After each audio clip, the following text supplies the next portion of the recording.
नमस्कार मित्रों, आप सबका स्वागत है आपके अपने चैनल कथा साहित्य दर्पण में, जहां हम सुन रहे हैं यशपाल जी का लिखा उनका प्रसिद्ध काल्पनिक उपन्यास जो कि इतिहास की पृष्ठभूमि पर लिखा गया है, दिव्या। इस उपन्यास को हमने 7 भागों में प्रस्तुत कर लिया। आज हम इसका 8वां भाग देखेंगे जो कि बहुत ही मार्मिक है।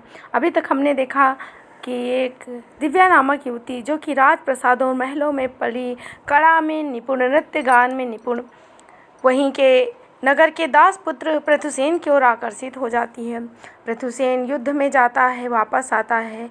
दिव्या पृथुसेन को आत्मसमर्पण कर देती है। युद्ध से आने के बाद पृथुसेन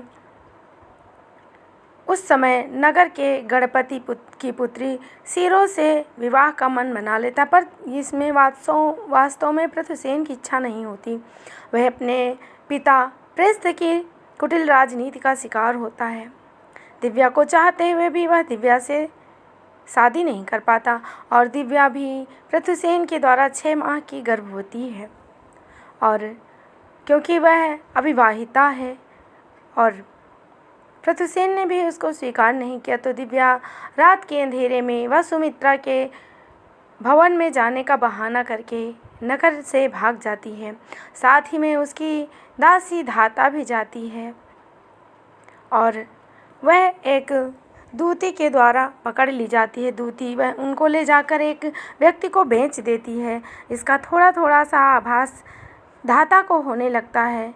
और उसके बाद हमने देखा कि वह बुढ़िया जो कि उनको लेकर एक अनजान व्यक्ति के पास गई थी, एक स्वर्ण मुद्रा लेकर वहाँ से चली जाती है और दिव्या और धाता दोनों आसमान की ओर अलिंद के स्तंभ से पीठ लगाए बैठी हुई हैं।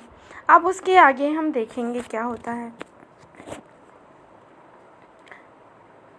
धाता ने दिव्या के कान के समीप मुख ले जाकर अत्यंत धीमे स्वर में कहा, भद्रे, सद्गृहस्थ का निवास नहीं जान पड़ता। दिव्या ने कहा, जो भी हो, अब उपाय ही क्या है।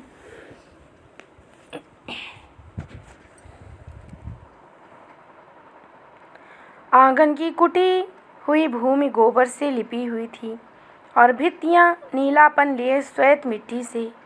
अलिंद में दीपागार के जलते दीप से आंगन की भूमि पर धीमा प्रकाश पड़ रहा था। भित्तियां आधी ऊंचाई तक प्रकाशित थीं। ऊपर का मार्ग अंधकार में विलीन हो जाने से अंधकार में आकाश से मिला जा रहा था। नेत्र प्रकाश में रहने के कारण खुले आकाश का अंधकार और भी निविड़ जान पड़ रहा था। शीत से जमे वाष्प से आकाश के तारे गहरे कुएं की तलहटी में हिलते से जान पड़ रहे थे। मन की क्षुब्ध स्थिति में दिव्या और धाता को आकाश के चिर परिचित नक्षत्र भी अपरिचित और विचित्र जान पड़ रहे थे। धाता और दिव्या दोनों ही चिंतित मुद्रा में थे।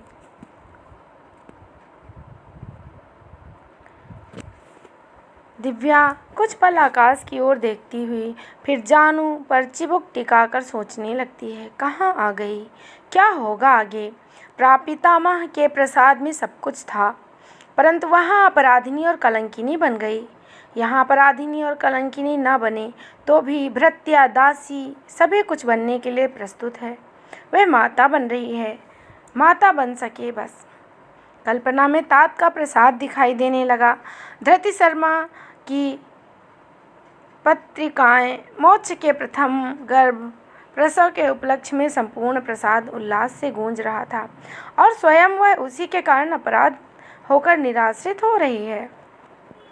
उसने एक दीर्घ निश्वास लेकर कहा, हाय वंचक पृथुसेन, सुख और गर्व का कारण शर्म और कलंक का अवमार्जन अपराध बन गया।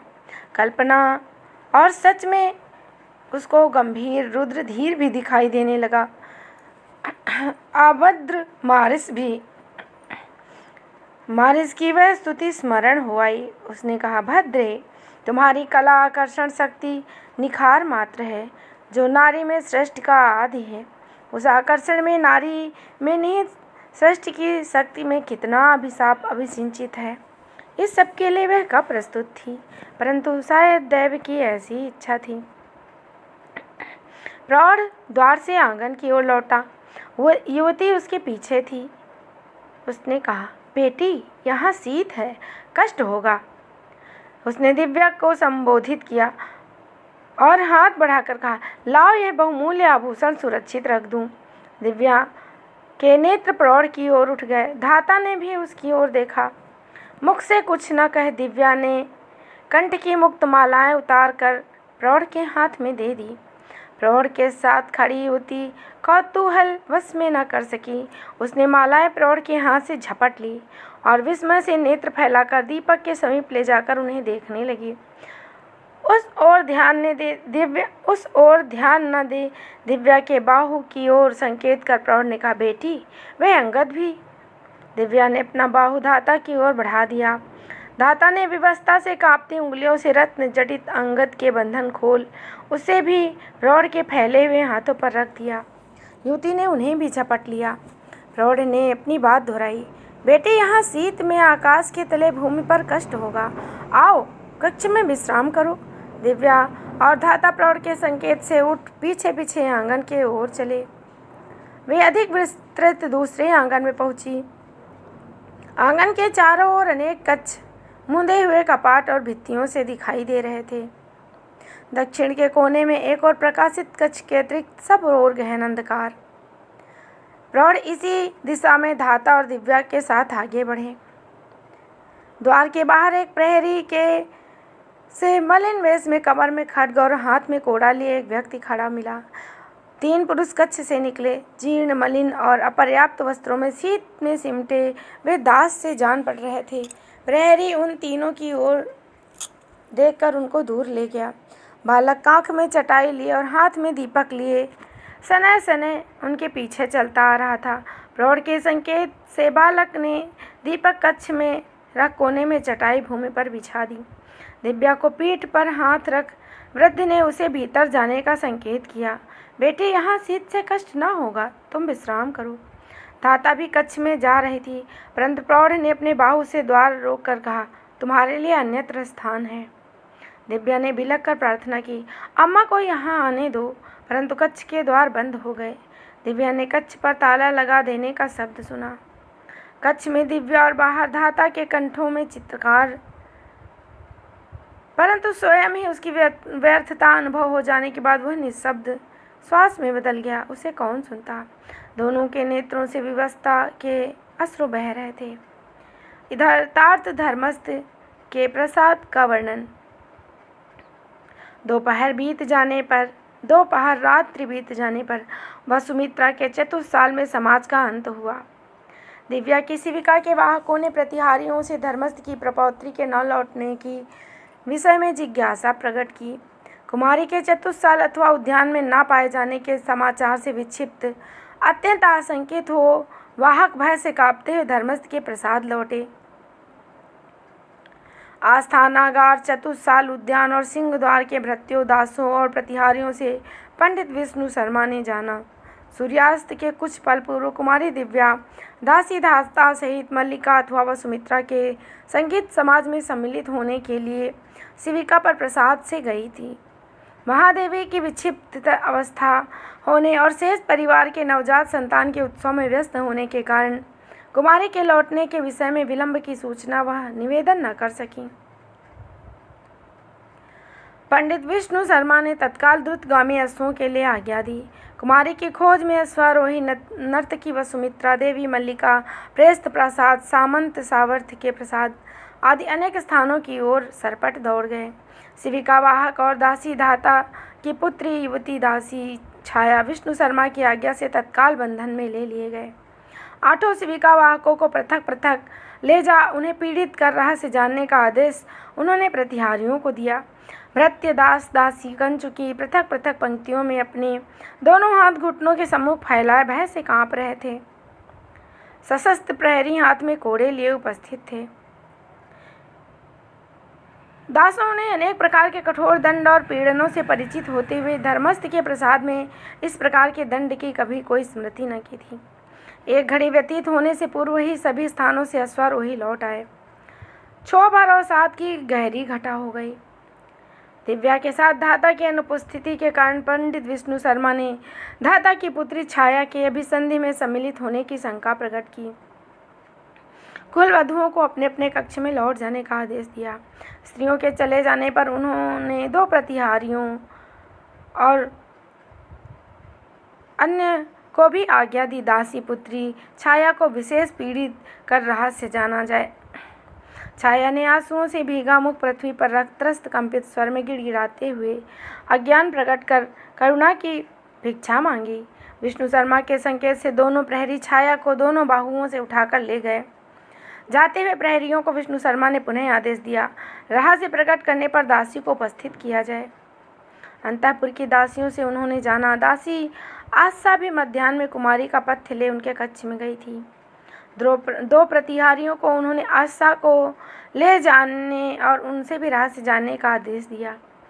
कुछ समय पश्चात प्रबुद्ध शर्मा और धृति शर्मा अपने अपने कक्षों की ओर चले गए, किंतु विष्णु शर्मा जान पर कोहनी और हथेली पर ठोड़ी टिकाए पीठिका पर चिंता मग्न बैठे थे।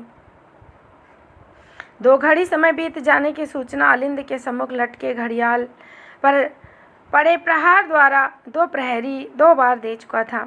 2 बेरवे प्रतिहारी की मेज छाया से जाने गए रहस्य के विषय में जिज्ञासा प्रकट कर चुके थे। उन्होंने प्रतिहारी को पुनः एक बार और समाचार के लिए भेजा। उत्तर में बेर न कार में आने से वे खिन्न और मौन हो गए। सहसा अंतःपुर की यौनी की पुकार सुनाई दी। तात धर्मस्थ पधार रहे हैं, सादर सावधान सभी परिजन। मस्तक उठा विष्णु शर्मा ने देखा 2 कंचुकियों के कंधे पर आश्रय लिए तात सनय सनय अत्यंत कष्ट से पग धरते चले आ रहे हैं। आसन छोड़ नतमस्तक हो प्रणाम कर विष्णु शर्मा ने तात से आसन ग्रहण करने की प्रार्थना की। कंचुकियों के कंधे के आश्रय पर ही खड़े हो तात ने प्रश्न किया, दासी छाया कहाँ है? उपस्थित की जाए। आज्ञा पा एक प्रतिहारी तुरंत आस्थानागार से चला गया। तात के चरण और ग्रीवा निर्बलता से कांप रहे थे, परंतु वे उसी प्रकार कंचुकियों के कंधे का आश्रय लिए खड़े रहे। कुछ क्षण पश्चात प्रतिहारी ने लौट धर्मस्थ के सम्मुख जान पृथ्वी पर टिका सिर झुकाए प्रार्थना की, आर्य भट्टारक दासी छाया नहीं है। तात कंपित स्वर में प्रश्न करते हैं, छाया नहीं है? आर्य भट्टारक दासी छाया जीवित नहीं है। ग्रीवा झुकाए प्रतिहारी ने समाधान किया। तात का श्वास तीव्र हो गया, उनके जान हिल गए। दोनों कंचुकियों ने उन्हें बाहों में ले पीठिका पर लिटा दिया। श्वास की गति में अति तीव्रता अनुरोध के कारण वे कुछ बोल न सके। विष्णु शर्मा, विनय शर्मा और कंचुकी सिर झुकाए पीठिका पर घिर आए। वृद्ध कंचुकी विल्लड़ तात का सिर अपने जान पर लिए हुए था। कंचुकी विल्लड़ के संकेत से दूसरे कंचुकी तुरंत आसव और जल लेकर उपस्थित हो गए। कुछ बिंदु आसव मिश्रित जल धर्मस्थ के होठों पर डालने से उनके कंठ की घरघराहट दूर हुई। विष्णु शर्मा को समीप पाने का संकेत कर वे विलंबित, क्षीण और कंपित स्वर में बोले, पुत्र, अन्याय का प्रतिकार करने के आवेश में तुमने यह अन्याय किया। इस अन्याय का प्रतिकार का प्रयत्न करने के लिए तुमने दूसरा अन्याय किया।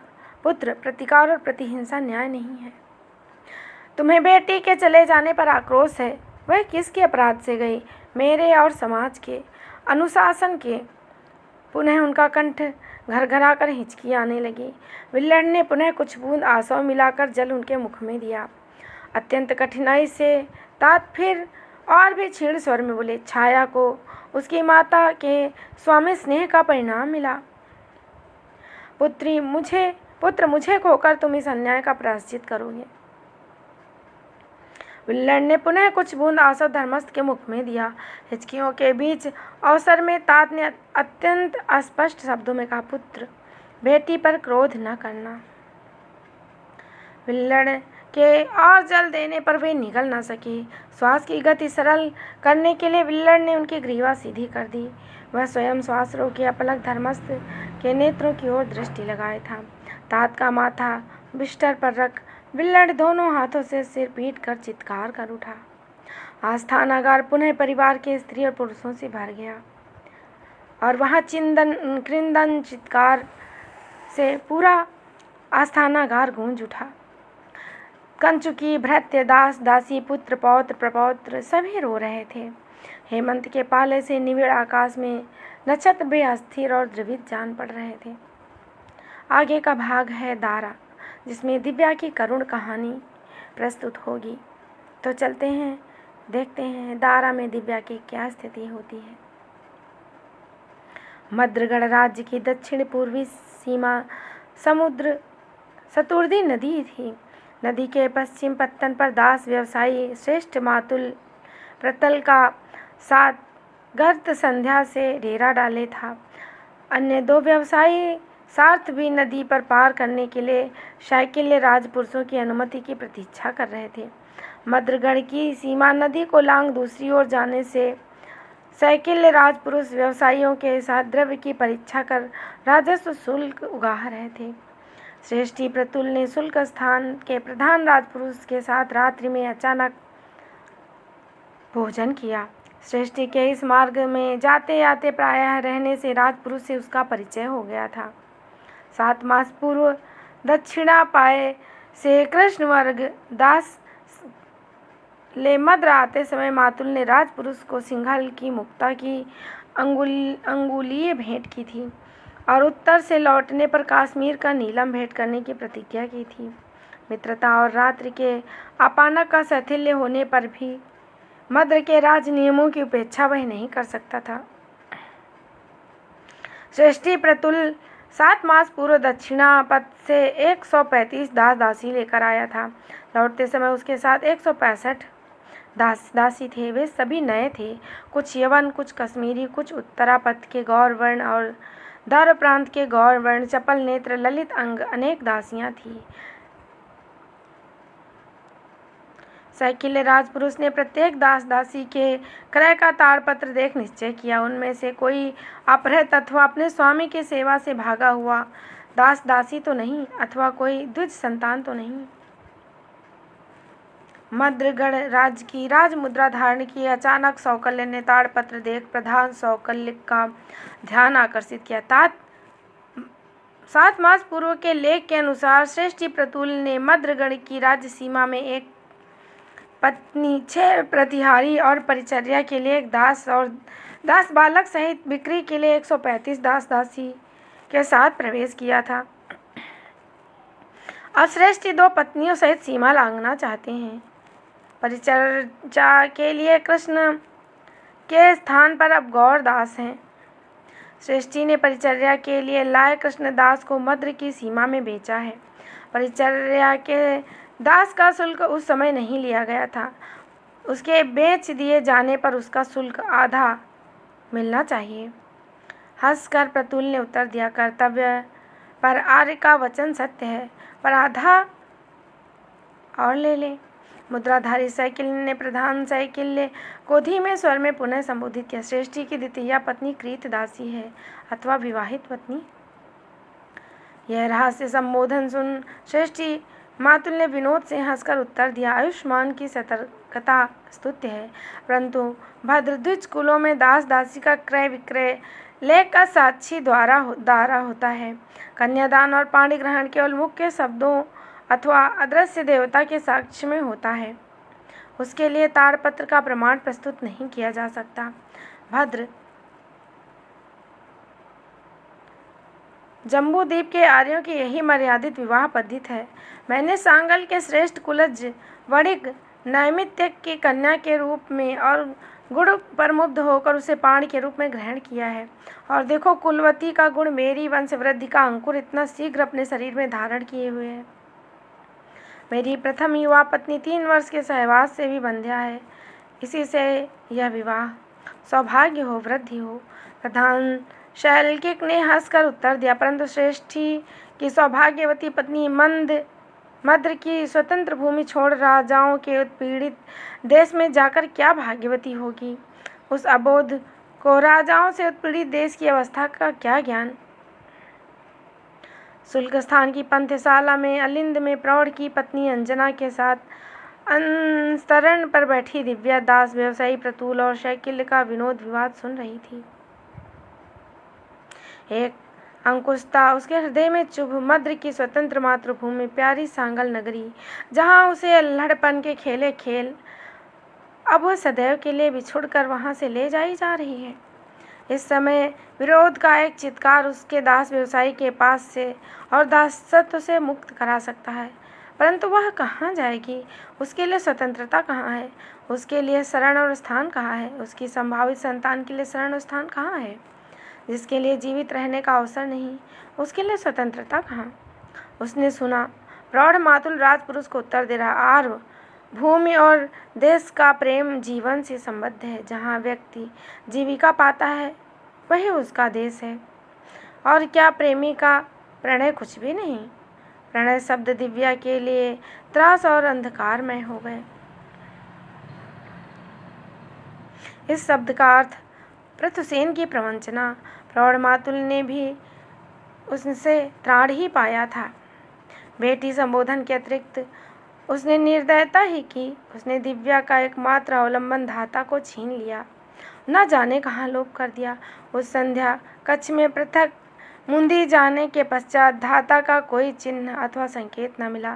धाता के लिए बिलखने पर प्रतुल ने स्नेह का नाटक कर धीरज धरने के लिए कहा, और अंजना बार बार विस्मय प्रकट कर कहती, हाय वह छलिया जाने कहाँ चली गई।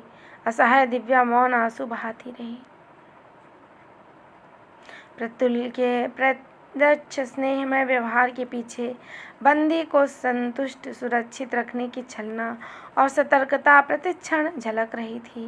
वह समझती थी प्रतुल की सहृदयता केवल उसे मद्र की सीमा से सुरक्षित पार ले जाने तक है। मद्र की सीमा के पार दासत्व और उत्पीड़न का पास उसकी प्रतीक्षा कर रहा है। वह मौन रहकर अपनी अनुमति से उस पास में बंध रही है। पुनः कंठ तक आवेश आया। एक चित्कार से, एक शब्द से उसी क्षण वह यंत्रणा से रक्षा पा सकती है, परंतु वह जाएगी कहाँ? सांगल में, तात प्रसाद में? असंभव। उत्पीड़ित होकर भी वह वहाँ शरण पाए, असरण्या होकर कहाँ जाएगी? ग्रहहीन वर्षा के स्तंभ में ओट पाने का यही यत्न करता है। उसके नेत्र भीग गए। सोचा, प्रतुल और अंजना भी उसके दुर्भाग्य का रहस्य जानते हैं। प्रधान साइकिल की अनुमति पास श्रेष्ठी प्रतुल की समुद्री धार के तट पर छिछले जल में खड़े एक बहुत बड़े बेड़े पर बैठ गया। दिव्या के कानों के लिए डांड में एक साथ बल लगाने के प्रयोजन से नाविकों का सम्मिलित कोलाहल, मद्र के विषय में दूसरे यात्रियों का वार्तालाप और नेत्रों के लिए नदी की धार के दोनों ओर फैले सिकता से विस्तृत नदी की गहरी तीव्र फेन, उगलती नीली लहरें, सब निरर्थक था। वह सोच रही थी, अपनी जीवन नौका को उसने घटनाओं के तीव्र धार में स्वयं ठेल दिया है। जाने वह कहाँ रुकेगी। नदी की धार में बेड़ा प्रतिक्षण पूर्व की ओर बढ़ता जा रहा था। मद्र की भूमि दूर हो रही थी। उस भूमि से प्रताड़ित होकर भी उसके बिछोह से एक उच्छ्वास मन में उठा। वह उच्छ्वास दिव्या के होठों पर माँ शब्द की ध्वनि से प्रकट होना चाहता था।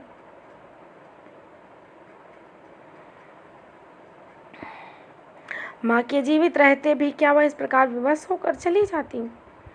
और फिर दूसरी माँ, अम्मा धाता का रूप कल्पना में साकार हो उठा। सभी कन्याएं एक दिन माँ की गोद छोड़ ससुर रह जाती हैं, परंतु उनके मन में पति के घर जाने की सांत्वना और उत्साह होता है। पति के प्रसंग से कल्पना में पृथुसेन जाग उठा। होठों को दांत से दबाए दिव्या ने विचार में कहा, वंचक पृथुसेन और दास व्यवसायी प्रतुल में क्या अंतर? आशंका से शरीर के रोम सिहर उठे, जैसे नदी तीर की सिकता उसके दांतों तले आ गई हो। उसे ठुकरा देने वाले मद्र की ममता में वह क्या करे? दीर्घ निश्वास से उसने नेत्र मूंद लिए। दास व्यवसायी श्रेष्ठी प्रतुल की पत्नी अंजना दिव्या के प्रति सहृदय थी। 4 दासों के मूल्य से अधिक बहुमूल्य दिव्या के आभूषण अंजना ने अपना लिए। दिव्या ने इस विषय में एक शब्द भी नहीं कहा। दिव्या की इस मौन उदारता के प्रति अंजना कृतज्ञता अनुभव किए बिना नहीं रह सकती थी।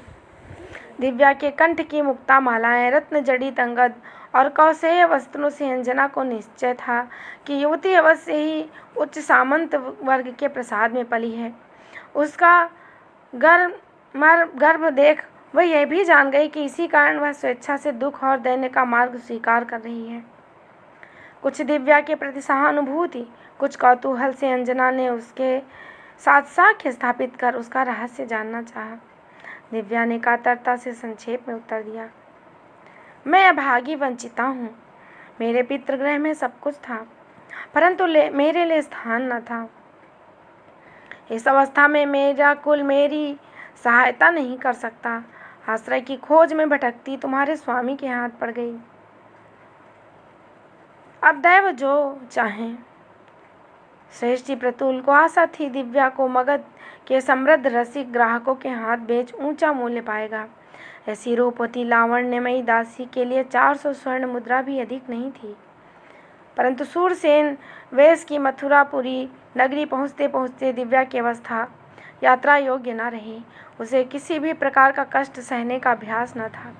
रथ पर चढ़ते हुए चलने में भी उसे कष्ट होता था। पथ असम होने पर उसने प्रायः निकल जाने की आशंका होने लगती। यदि प्रसव हो जाने पर संतान को दूर कर 4-5 मास तक खिला पिला उसे पुष्ट कर बेचा जा सकता तो कोई भी रसिक उसके लिए नेत्र मूंदे दोनों हाथों से स्वर्ण मुद्राएं देता।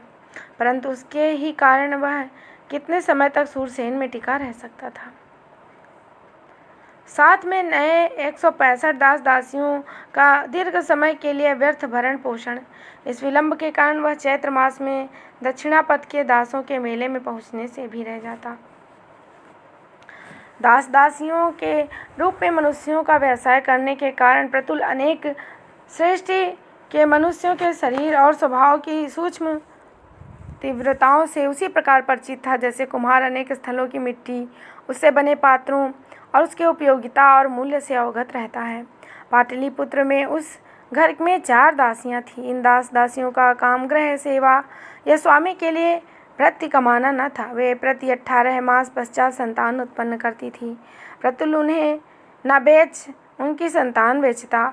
अभ्यस्त हो जाने के कारण वे दासियां संतान वियोग का दुख सहज ही सह जाती। एक संतान का वियोग होते समय भी वो 2 या 3 उनके समीप रहती। अच्छे भोजन से उनकी प्रसव की निर्बलता तुरंत दूर हो जाती। परंतु दिव्या से ऐसी आशा न कर सकने के कारण प्रतुल और भी चिंतित था। वह जानता था प्रसव इस युवती का लावण्य दीर्घ समय के लिए हर लेगा। इसकी संतान इससे छीन लेने पर इसे जीवित रखना कठिन होगा। दास दासियों को कोड़े की मार या भूख से वश किया जा सकता है, परंतु जो स्वयं ही मृत्यु के लिए आतुर हो उसे क्या उपाय। अनेक स्थितियों में बल से कुछ नहीं हो सकता। दिव्या के शरीर से पाए बहुमूल्य आभरणों से ही संतोष कर उसे मथुरापुरी में ही निपटा देने का निश्चय प्रतुल ने कर लिया। श्रेष्ठी प्रतुल ने मथुरापुरी के दास व्यापारी भूधर से अपनी यात्रा की असुविधा वर्णन कर कश्मीर देश की एक गर्भवती परंतु अत्यंत लावण्यमयी दासी बेचने का प्रस्ताव किया। प्रतुल ने कहा, पुष्पपुर के एक सामंत प्रसाद में से उसने इस दासी दारा को 150 स्वर्ण मुद्राओं में क्रय किया है। निश्चय वह उसे मगध के राज प्रसाद में 400 स्वर्ण मुद्राओं में बेच सकता है। परंतु यात्रा की असुविधा और दासी कोमलांगी भी है। भूधर ने पैनी दृष्टि से दारा को सिर से पैर तक देखा और 10 स्वर्ण मुद्रा देना स्वीकार किया। क्या कहते हो मित्र? अत्यंत विस्मय से नेत्र फैला प्रतुल ने अनसुने अन्याय का विरोध किया। क्या तुम उसके अवयवों का लास्य उसकी चंपाकली सा वर्ण नहीं देखते? गर्भिणी होने के कारण मलिन है तो क्या यह नहीं देखते कि एक के मूल्य में 2 जीव पा रहे हो? और फिर यह मलिनता कितने काल तक रहेगी? माणिक का धूल में रहने से भी क्या माणिक नहीं रहता? उसके नेत्र वर्ण भूधर के कान के समीप मुख ले जा। प्रतुल ने कहा, शुद्ध द्विज रक्त को लजाते हो? किसी राजकुमारी से कम है। 4 मास पश्चात तुम उसे 500 स्वर्ण मुद्राओं में बेच सकोगे। अपने श्वेत श्याम समश्रु में उंगली चलाते हुए भूधर ने उत्तर दिया, मित्र, वही सब देख रहा हूँ, गोधन और अश्वधन नहीं, मनुष्यों का ही व्यवसाय करता हूँ। उसकी जाति देखते हो, पर्यंक पर पली है, द्विज कन्या है मित्र, गर्भिणी, और वह भी प्रथम गर्भ। तिस पर यह दीर्घ यात्रा यदि फिसल गई तो 10 मुद्राएं भी गई।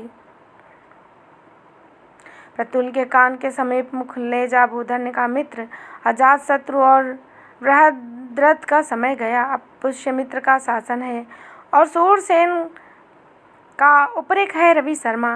यदि किसी ब्राह्मण ने इसके रूप पर मुग्ध हो इसे अपने परिवार की वधू कह दिया तो इस वृद्धावस्था में राजदंड भोगते भोगते लुंजा हो जाऊंगा।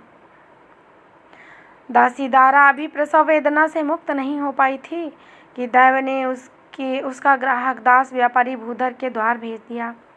याज्ञिक पुरोहित चक्रधर की पत्नी एक बालक प्रसव करते ही विषम ज्वर से पीड़ित हो गई। वैद्य ने रोगी माता का स्तन नवजात शिशु को देने का निषेध किया है। घर की गैया का दूध निर्बल बालक पचा न सका। पुरोहित चक्रधर ने सुना कि दास व्यापारी भूधर के यहाँ सदा प्रसूता दासी है। वह 50 स्वर्ण मुद्राओं में दासी दारा को उसकी संतान सहित क्रय कर ले आया। अपनी संतान गोद में लिए दारा ने पुरोहित पुत्र को भी हृदय से लगा लिया। उसने देवताओं की कृपा के लिए धन्यवाद दिया। वह अपनी संतान का पोषण कर सकेगी, साथ ही संतान जैसे एक और नवजात शिशु के प्राण बचा सकने के लिए उसने अपार संतोष अनुभव किया। विषम ज्वर से मुक्ति पाने पर द्विज पत्नी के स्तन सूख गए। दारा दोनों नवजात शिशुओं को हृदय से लगा उनमें अंतर का अनुभव न करने का यत्न करती, परंतु दारा वह विश्वास न पा सकी। शीघ्र ही उसकी अनुमति बदल गई। स्वामिनी की आज्ञा थी, पहले स्वामी के पुत्र को स्तनपान करा, तब वह अपने पुत्र को स्तन दे। वह आज्ञाशूल की भांति दारा के हृदय में बंध गई, परंतु आज्ञा पालन के अतिरिक्त कोई उपाय न था। द्विज पुत्र को स्तनपान करा लेने के पश्चात उसको अपने पुत्र शाकुल के लिए दूध शेष न रहता। अपनी संतान को क्षुधित देख दारा का हृदय रो उठता। वह द्विज पत्नी की दृष्टि की ओट ले अपनी संतान को स्तनपान कराने का अवसर खोजती रहती। वह अपने स्तन के दूध की चोरी करने लगी। द्विज पुत्र के क्षुधित होने पर उसके स्तन दूध रहित होते। अपनी संतान के क्षुधित रहते अपना स्तन द्विज पुत्र को देने के लिए विवश होना दारा के लिए असह्य यंत्रणा बन गया। स्वामी की संतान के प्रति उसके हृदय में यंत्रणा बन गई। उसके हृदय में दारुण घृणा बैठ गई। छाती में दूध होने पर भी स्वामी की संतान के मुख में स्तन देने से दूध ही नहीं आता। अपनी संतान के प्रति दासी की कुटिलता, निर्दयता और चौर कर्म से द्विज पत्नी अत्यंत क्रुद्ध हुई।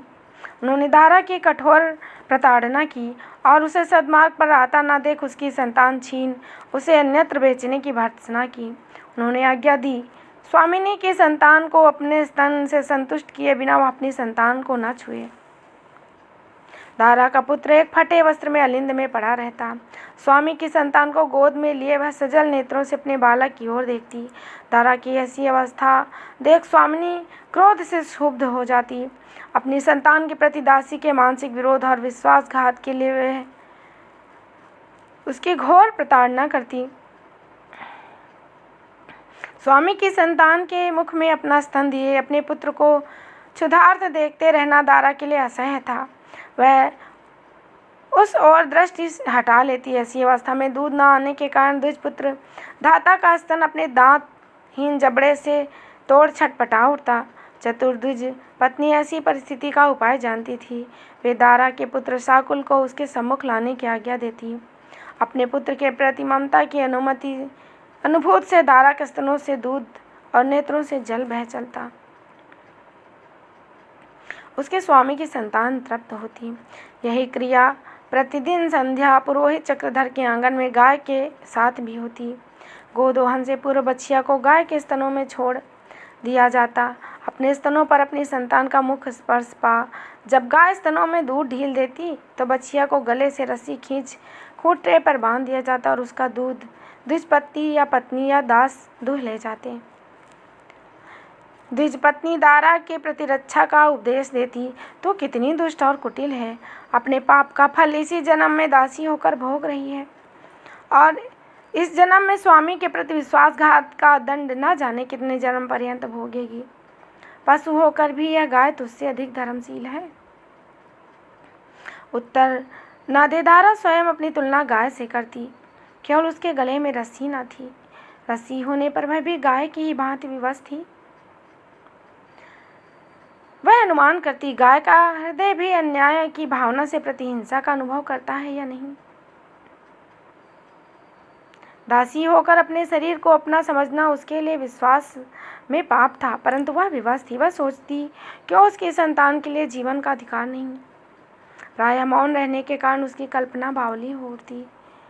यदि उसके सकुल का जन्म इन परिस्थितियों में न होकर पृथुसेन के प्रसाद में होता तो उत्सव और समारोह से दिशाएं गूंज उठती।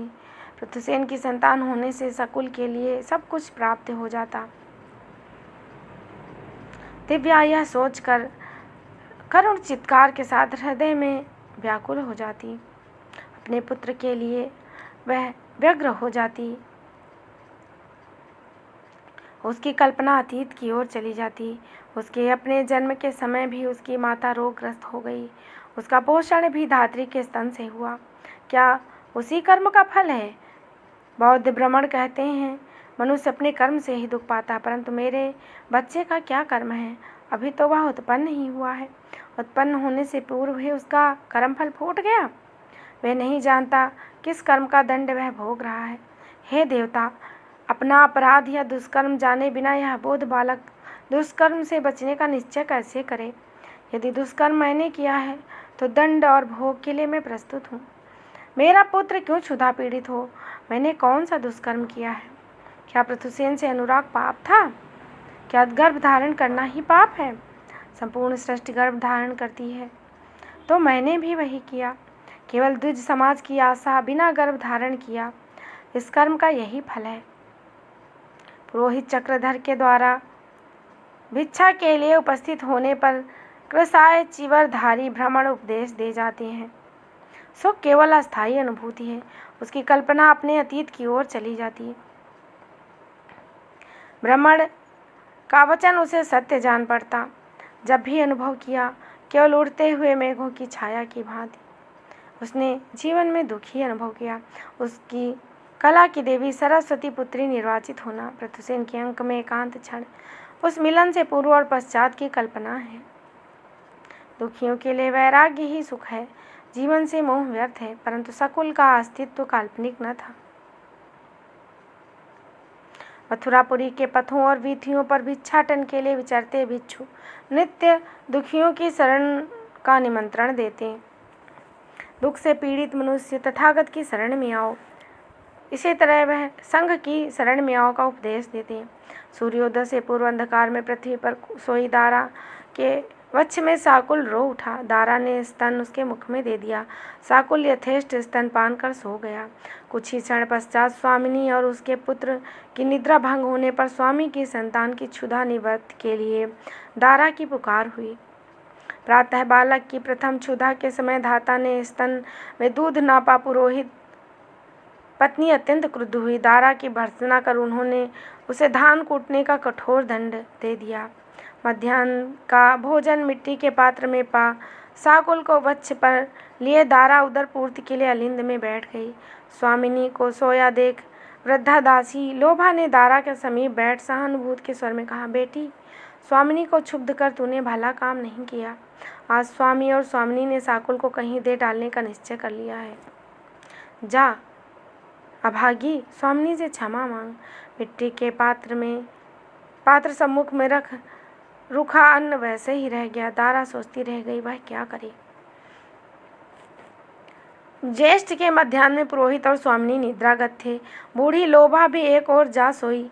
सब ओर हेमंत के मध्य की निशा की भांति स्तब्धता थी। सूर्य के प्रचंड प्रकाश दृष्टि को रात्रि के गूढ़ अंधकार की ही भांति असमर्थ किए हुए था। झुलसा देने वाली वायु से त्रस्त नागरिक भवनों में और पक्षी तथा वानर तृप्त वायु में बैठे हुए वृक्षों के पत्तों की शरण पा विश्राम कर रहे थे। दारा अपनी संतान छीन ली जाने की आशंका में हथेली सिर रखे मौन हो गई। भिक्षाटन में विलंब कर लौटे किसी श्रमण की पुकार मार्ग से सुनाई दे, संसार के संतप्त प्राणियों, शांति के लिए बुद्ध की शरण में आओ, धर्म की शरण में आओ, संघ की शरण में आओ। शरण के लिए व्याकुल दारा भिक्षु के इस निमंत्रण की अवहेलना न कर सकी।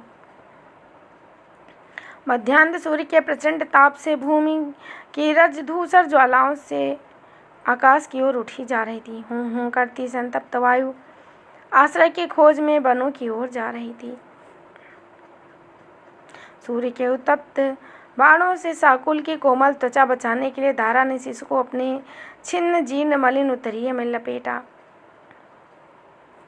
स्तनों को पीठ पीछे बांधे वस्त्र में एक टुकड़े और कट के नीचे अंतर्वासक के अतिरिक्त उसके शरीर पर अन्य वस्त्र न था। सामर्थ्य भर द्रुत वेग से चलने के कारण उसके रूखे केस बिखर गए। जीर्ण अंतर्वासक पांव में उलझ उलझ कर फटा जा रहा था।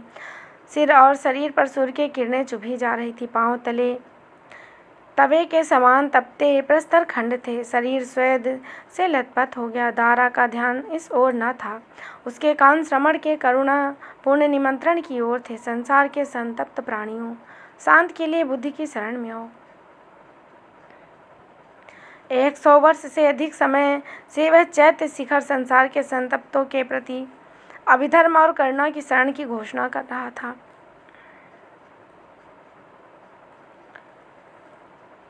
वायु के इन्हीं हूँ में शरण का निमंत्रण सुनती हुई अपने साकुल को अंक में दबाए दारा शरण की भिक्षा के लिए दौड़ी जा रही थी।